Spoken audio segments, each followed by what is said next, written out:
Senator Foster.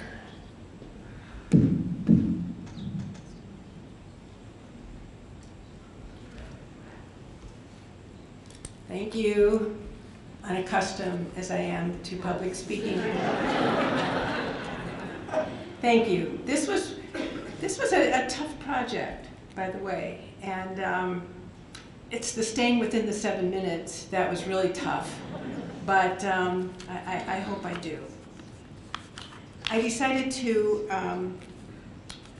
speak about B'Tselem Elohim. We are created in the image of God. We are all created B'Tselem Elohim. I need to share with you a true story. And this occurred while I was on the Denver City Council. And I think that you will understand why I chose this and why I live by this. And I've written it because you'll understand that. The city of Denver was required under law to place 6 group homes for the chronically mentally ill. And they were to be dispersed, these group homes were to be dispersed in 6 quadrants of the city, so that they were not going to be locked in the worst neighborhoods like they are usually. So the street in Southeast Denver was South Narcissus Way, which I thought was pretty appropriate, unfortunately. People on that block were selling their home, and the Mental Health Corp of Colorado was planning to buy it. The Mental Health Corp of Colorado were going to be the service providers. There could be no more than 8 people that would reside in a group home. And there would be 24 hours a day staffing. Each person that lived in this group home was chronically mentally ill, and they had to be taking their meds. Because if they didn't take their meds, they would not be able to stay there. And probably the most important piece to this is that they would have no criminal background.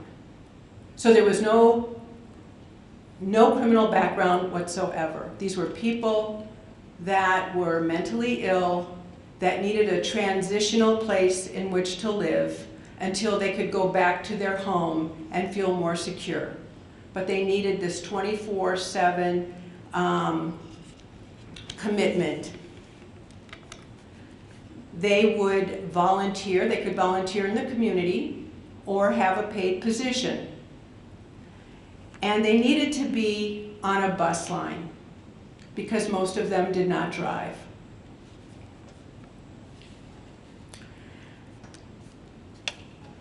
So why was this so important? Why was this issue not in my backyard or NIMBY? What was the issue here?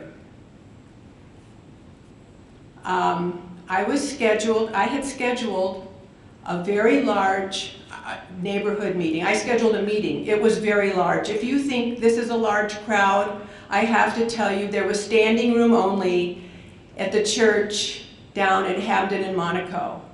Standing room only. People were all over the place. So I knew what to expect, and people were calling my office telling me that they did not want this to happen.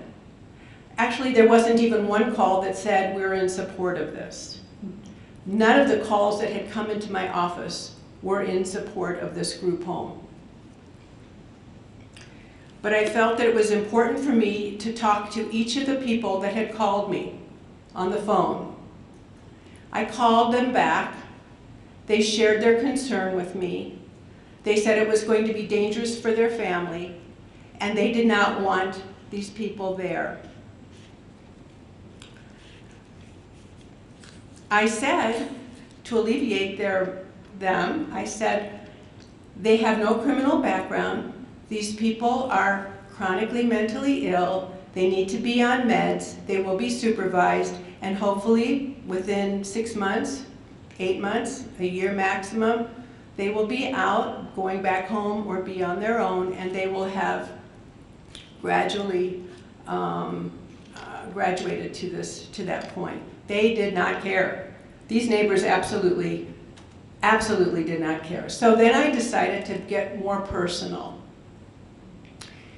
And I said, let me assure you that the people that they're going to be placing in this home will not be dangerous to you. They could be dangerous to themselves, but they're not going to be dangerous to you. And then I told them the story about my dad. And some of you know this and some of you don't. But my dad suffered from manic depression, which is now called bipolar. But in those days it was manic depression. This was my father passed away in 1965, so the years before that, the medicines were different, everything was different, and I grew up in a small town. My dad would have benefited from a place like this so that he could have been watched as he had to take his meds. My father committed suicide when I was 21 years old because he didn't take his meds. I shared this with these people that were calling in. I shared this with them.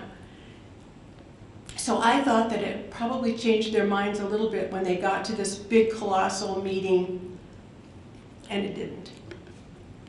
I then reminded them at this meeting that in 1964, fair housing laws were passed.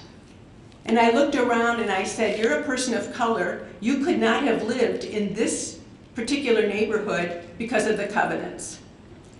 And I looked at another person who I knew was Catholic, and I said, you couldn't have lived here, you're Catholic, because it was against the covenants for a Catholic person to live in this neighborhood. And I looked at some Jewish people that I happened to know, and I said, you couldn't have lived here either, because they didn't want us as Jews living here.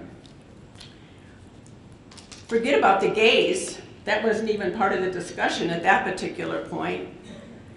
And I said, so here, there's the law of the land in 1964. We have a group home ordinance, and this is the law. You can spend all of your neighborhood resources to fight it, and I'm here to tell you, you're going to lose.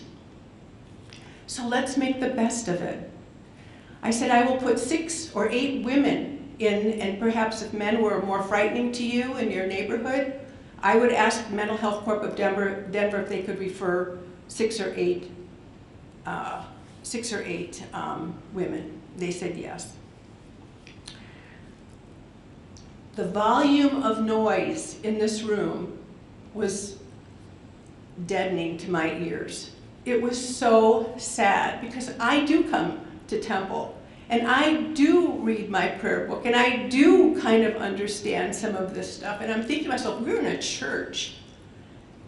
And to me, it was so disrespectful. What the heck do they learn in church or synagogue? And there were as many Jews as non-Jews that were equally upset with this situation, I'm sad to tell you. A couple of people did try to say that they supported it, and they were booed. They were booed. Around the room, I had police, because I knew it was going to be like that, and I had people from the Mental Health Corp and from Denver Health to assure people that it was okay. I said, they're going to be moving in, take over a plate of cookies, introduce yourself, because they're more afraid of you than you are of them, because you're less afraid of people that you know. My neighbors promised me that they would never vote for me again. And then they asked me, how would I feel if they lived next door to me? And I said, I would be thrilled, because I would know that my neighbors were on meds, because I really...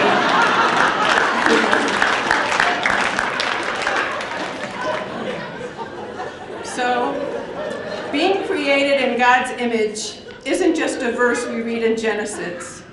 It's how we should live our lives. And oh, by the way, the group home is still there and functioning just fine. The grass is mowed. They don't have loud parties nor tons of cars parked in front of their house. And I didn't have any opposition in my next campaign for city council.